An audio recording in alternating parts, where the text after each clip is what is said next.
இப்ப ஸ்ட்ராட்டஜிஸ்ட பத்தி பேசுறதுக்கு முன்னாடி இப்ப விஜய் நம்ம திரையில பார்த்திருக்கோம். பல பேர் திரையில பார்த்தவங்களா தான் இருக்கிறாங்க. விஜய் உங்களுடைய ஸ்டூடெண்ட். விஜய்க்கு வேற என்ன தவறான நோக்கம் இருந்திருக்கும்? இப்ப பாலிடிக்ஸ்குள்ள வரணும் அப்படின்றது அவருடைய நீண்ட நாள் கனவு. அதுக்காக தொடர்ச்சியா அவர் ஒர்க் பண்றாரு. அவருடைய அமைப்பே அப்படிதான் அவர் வளர்த்துட்டு வர்றாரு. இப்ப திடீர்னு ஓகே இது ஒரு பீக்கு, இதே பண்ணதே திருப்பி திருப்பி பண்ணிட்டு இருக்கோம், நம்ம ஏன் பாலிடிக்ஸ் நம்ம பண்ணக்கூடாது, நமக்கு இருக்கக்கூடிய செல்வாக்கு நம்மளுடைய செல்வம் இதெல்லாம் பயன்படுத்தலாமே, அதுக்குன்னு அவர் வர்றாருன்னு சொல்றாங்க. இப்ப நீங்க அதை எப்படி பாக்குறீங்க? அவருக்கு வேற என்ன நோக்கம் இருந்துட முடியும்னு நினைக்கிறீங்க? எனக்கு தெரியலங்க. அவர் மாணவராக இருக்கும்போது எப்படி இருந்தாருன்னா சூப்பரான ஸ்டூடெண்டா இருந்தாரு. ரொம்ப நல்ல மாணவர், ரொம்ப பணிவா இருப்பாரு, ரொம்ப அன்பா இருப்பாரு, ரொம்ப கன்சர்ன்டா இருப்பாரு, ரொம்ப கொஞ்சம் ஷை இருப்பார். லிமிட்டடாக இன்டிமேட் க்ளோஸ் ஃப்ரெண்ட்ஸ் அப்படின்ட்டு ஒரு சிலர் இருந்தாங்க. ஆனால் எல்லார்ட்டையுமே அவர் நல்லா பழகுவார், ரொம்ப உதவியாக இருந்தார். இப்போ அந்த துறைக்கு சில ஆட்கள்லாம் அந்த ரிசோர்ஸ் பர்சன்ஸ் எல்லாம் கூப்பிடுறதுக்கு அவரை கூட எல்லாம் இப்போ அழைச்சிட்டு நானும் மிஸ்டர் ஐபர்நாடு பேராசிரியர் இருந்தார். அவர்லாம் போய் ஆட்களை இன்வைட் பண்ணுறதுக்கு கூடலாம் இருந்து எல்லாம் செஞ்சுருக்கிறாரு மாணவராக இருக்கும்போதே. அதில் மாணவராக ஒரு நல்ல மாணவராக இருந்தாருன்றது நிச்சயமாக நான் சொல்ல முடியும். நல்ல திறமையான அப்போ டான்ஸ் எல்லாம் சூப்பராக ஆடுவார். மாணவராக அவர் ரொம்ப நல்ல மாணவர், எனக்கும் ரொம்ப பிடிச்ச மாணவர். அவருக்குமே கூட பிடித்த ஆசிரியர்களில் எங்கள் 2 பேரையும் ரவி பெர்னாடு பேரையும் என் பேரையும் கூட சொல்லியிருப்பார். அது மாணவர். இப்போ அவர் அரசியல் கட்சியினுடைய தலைவர். கட்சி தலைவராக அவருடைய செயல்பாடுகளை நான் பார்க்கும்போது, நான் ஒரு ஆய்வாளராக பார்க்கும்போது நிறைய விஷயங்களே எனக்கு உடன்பாடு இல்லை. அவருடைய அணுகுமுறையே தவறாக இருக்குது. மக்களை பார்க்கக்கூடிய அந்த அணுகுகிற விதம் இருக்குது பார்த்தீங்களா, அது மக்களில் ஒருவராக இருந்து அவர் பார்க்கல. அவருக்கு தெரிஞ்ச ரியாலிட்டி யதார்த்தம் எல்லாமே அவருடைய பின்புலத்தில் இருந்து பார்க்கும்போது திரை வழியான யதார்த்தத்தை தான் அவர் பார்த்துருக்கிறாரு. ஏழை எளிய மக்களை பார்க்குறாரு அப்படின்னா அந்த சினிமாவில் அவருக்கு தெரிஞ்ச எளிய மக்கள் இருக்கிறாங்க இல்லையா சினிமா படங்களில், அந்த ஏழைகள் தான் ஏழைனால சினிமா வழியான ஏழைகள். அதுதான் அவருக்கு தெரிந்த ஏழை. அந்த யதார்த்தம் அப்படின்னு பார்த்தோம்னா சினிமா காட்டிய சினிமாவில் வந்த அவர் நடித்த படங்களில் வந்த அந்த யதார்த்தம் இது அப்படி இருந்திருக்கு. அவருடைய குடும்பம்னு எடுத்துக்கிட்டாலுமே அவருடைய இம்மீடியட் அந்த சமூக சூழல் அப்படின்னு எடுத்துக்கிட்டாலுமே அதுவுமே சினிமா. அப்பா சினிமாக்காரரு, அந்த வீட்டுக்கு வந்துட்டு போறவங்க அவங்க எல்லாருமே சினிமாவோட சம்பந்தப்பட்டவர்கள்.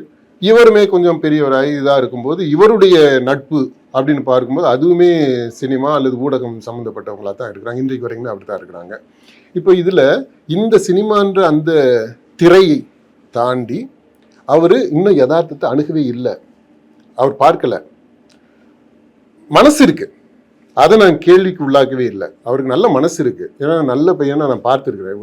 ஒரு டீனேஜரா அவ்வளவு நல்ல கேரக்டர் உள்ள ஒரு மாணவனை நான் பார்த்தேன். இப்போ அதனால அவருடைய இன்டென்ஷன்ஸை நான் கொஸ்டின் பண்ணலை. அணுகுமுறை இருக்குது பார்த்தீங்களா, இந்த அணுகுமுறை இப்போ ஒரு தேர்வு. அவர் அரசியல்ன்ட்டு வந்திருக்கிறாரு. இந்த அரசியல்ல அவர் இறங்கணும்னா உண்மையான யதார்த்தத்தை பார்க்கணுங்க. மக்கள் அடிபடுற மக்கள் அதான் பாருங்களேன். அதுலேயே வெள்ளம் வந்துச்சா இவர் போய் பார்த்திருந்தாருன்னா எப்படி இருந்திருக்கும்? இல்ல அதுக்கு அவங்க ஒரு விளக்கம் கொடுக்குறாங்கல்ல.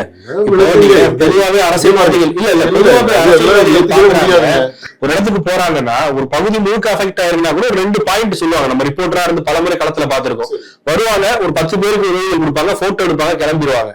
அதுக்கு அடுத்த நாள் போய் பார்த்தாலும் அந்த இடம் அப்படியேதான் இருக்கும். நான் அந்த மாதிரி அரசியலை பண்ண விரும்பல.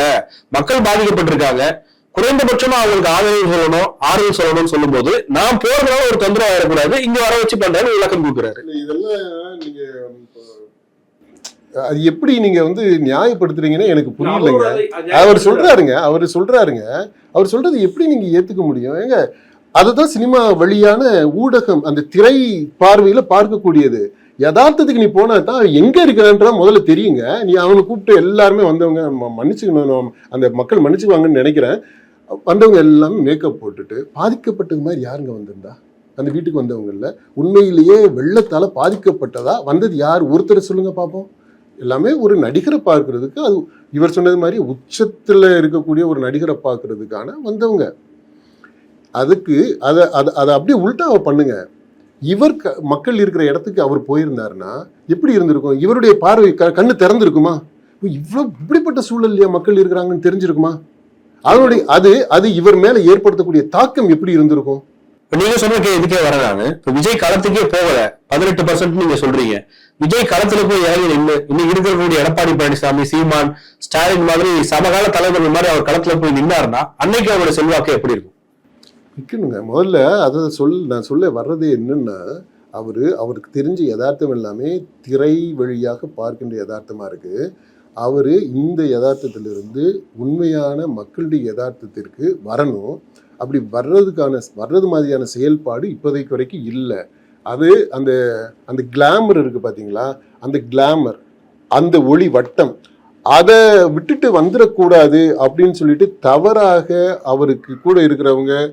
விஜய்கிட்ட பிரச்சனை இருக்கிறதா பாக்குறீங்களா, இல்ல விஜய் நியமிச்சிருக்கக்கூடிய வியூக வகுப்பாளர்கள் இல்ல அவரை சுத்தி இருக்கக்கூடியவங்க வந்து அவரை தவறா வழிநடத்துறாங்க அப்படின்னு பாக்குறீங்களா? நமக்கு உள்ள என்ன நடக்குதுன்றது நமக்கு தெரியாது. அதனால நம்ம குறைய சொல்ல முடியாது. எனக்கு ஒன்று தெளிவா இருக்கு, விஜயுடைய இன்டென்ஷன்ல அவருக்கு ஒரு நல்ல நோக்கம் இருக்கு அப்படின்றது தெரியுது. ஆனா அந்த நல்ல நோக்கம்ன்றது அடுத்த கட்டமா நம்ம பார்க்கும்போது, இந்த பிராக்டிக்கலா கான்கிரீட்டா அந்த ரியாலிட்டியில வரும்போது, இந்த காலகட்டத்துல இந்த சூழ்நிலையில அவர் அரசியலுக்குள்ளேயா வந்தாரு. நல்லது செய்யணும்னு நினைச்சா கட்சி அரசியல் தான் ஒரு வழி கிடையாதுங்க. ஒரு சூப்பரான ஒரு என்ஜிஓ ஆரம்பிக்கலாம், ஒரு சமூக சேவை நிறுவனத்தை ஆரம்பிச்சு தொண்டு செய்யலாம், இல்லை ஒரு இயக்கத்தை ஆரம்பிச்சு திராவிடர் கழகம் அந்த மாதிரியான ஒரு இயக்கத்தை ஆரம்பிச்சு மக்கள் பணியாற்ற முடியும், ரொம்ப சிறப்பாகவே செய்ய முடியும். கட்சின்னு வர்றாரு பாத்தீங்களா, அதுவும் இன்றைக்கு இந்த மாதிரியான சூழல்ல புதிதாக ஒரு அரசியல் கட்சிக்கான தேவை இருக்கா இல்லையா அப்படின்ற ஒரு எண்ணம் இருக்கிற ஒரு கட்டத்தில் இருந்திருக்கலாம். ஆனா அப்பெல்லாம் ஒன்றும் செயல்படாம இப்போ அப்படி ஒன்றும் பெருசா தேவை இருக்கு இல்ல தேவை இல்லை அப்படின்னு உறுதியா நம்ம சொல்ல முடியாத ஒரு நிலையில இருக்கிறோமா? இப்படிப்பட்ட ஒரு சூழல்ல அவரு இந்த திமுகவில் அடுத்த கட்டமா தலைவர் கருணாநிதிக்கு அப்புறம் ஸ்டாலினுக்கு அப்புறம் உதயநிதி. இந்த உதயநிதி வந்து எம்எல்ஏ ஆயிட்டாரு, அப்புறம் டெபுட்டி சிஎம் ஆயிட்டாரு அப்படின்ற அவர் ஏறுமுகத்துல வரக்கூடிய சூழல்ல, அந்த பின்புலத்துல விஜய் வந்து நேரடி அரசியல்ல குதிக்கிறாரு. அப்படிங்கும்போது இன்னும் கொஞ்சம் அந்த விரிவா அவருடைய இறங்குனதுக்கான காரணங்களை பார்க்கணுமோ அப்படின்னு ஒரு எண்ணம் இருக்கு இல்லையா? நீங்க ஒரு சந்தேகம் எழுப்புறீங்க. ஆனா இப்ப அடிப்படையே பார்த்தோம் அப்படின்னா அவர் மார்க்கெட் இழந்து அரசியலுக்கு வரல, ஓய்வு பெறக்கூடிய வயசுல அரசியலுக்கு வரல. இன்னைக்கு தமிழ் சினிமால உச்சபட்ச நட்சத்திரம், அவருடைய சம்பளம், இது எல்லாமே எல்லாருக்கும் தெரிஞ்ச விஷயம் தான். அந்த இடத்துல இருந்து இறங்கி இன்னைக்கு வரணும்னு அவசியம் இல்லையே. பேசுற பேச்சு நீங்க பாருங்களேன், உச்சத்துல இருக்கிறா அவர் இறங்கி கிழிக்கிறாரா? என்னங்க அவர் இறங்கிட்டாரு? எதுக்குங்க யாருங்க இறங்க சொல்றா? இதுவே மக்களை இழிவுபடுத்துறதுங்க. யார் அவர் இறங்கி வான்னு சொன்னா? உச்சத்துல இருந்தா இருக்கட்டுமே, என்ன உச்சத்துல ஏன்னா இருங்க இல்ல விடுங்க. ஒருத்தர் வந்து சினிமாவில் இருக்கிறாரு, சினிமாவில் உச்சத்துல இருந்து அரசியல்லையும் நேரா அப்படி கோட்டைக்கு போகணும்னு அர்த்தமா? அங்கேயும் உச்சத்துக்கு உடனே போகணுமா? அது வேறங்க. என்ன பாருங்க, ஒருத்தர் வந்து எம்பிபிஎஸ் படிச்சிருக்கிறாரு, இன்னொருத்தர் என்ஜினியரிங் படிச்சிருக்கிறாரு. என்ஜினியரிங் படிச்சவர் வந்து ஆஸ்பத்திரியில போயிட்டு ஊசி போடுவாரா அங்க உச்சத்துல இருக்கிறேன் அப்படின்ட்டு? நான் சூப்பரான நம்பர் 1 என்ஜினியருங்க, ஆனா ஆஸ்பத்திரியில போயிட்டு இப்ப ஆபரேஷன் பண்ண முடியுமா? சிறந்த டூ டிஃபரண்ட் ரேலம்ஸ். அது பத்தி பிரச்சனை இல்ல, நான் அது சொல்லல. இங்க பாருங்க, 2 டிஃபரெண்ட் ரேலம்ஸ். இந்த உச்சத்தை பத்தி பேசுறதுனால நான் சொல்றேன், நான் கோவமா தான் பேசுறேன். ஏன்னா இது வந்து it is insulting the people. என்ன அவமானப்படுத்துறது மாதிரி நான் ஃபீல் பண்றேங்க. உச்சத்துல இருந்துட்டு கீழே இறங்கி வர்றாரு அப்படின்னா என்ன அர்த்தம்?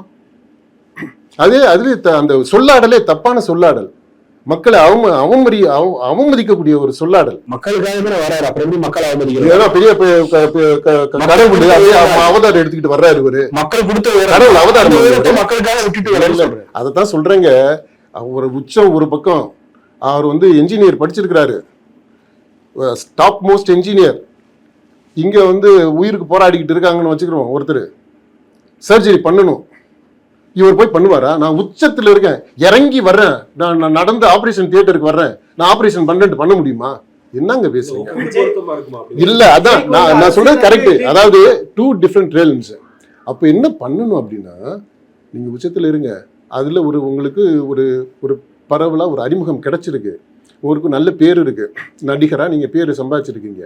அப்ப வந்து மக்கள் இருக்கிற இடத்துக்கு வாங்க, அங்க மக்கள்கிட்ட போங்க, மக்கள்கிட்ட இருந்து கத்துக்கங்க.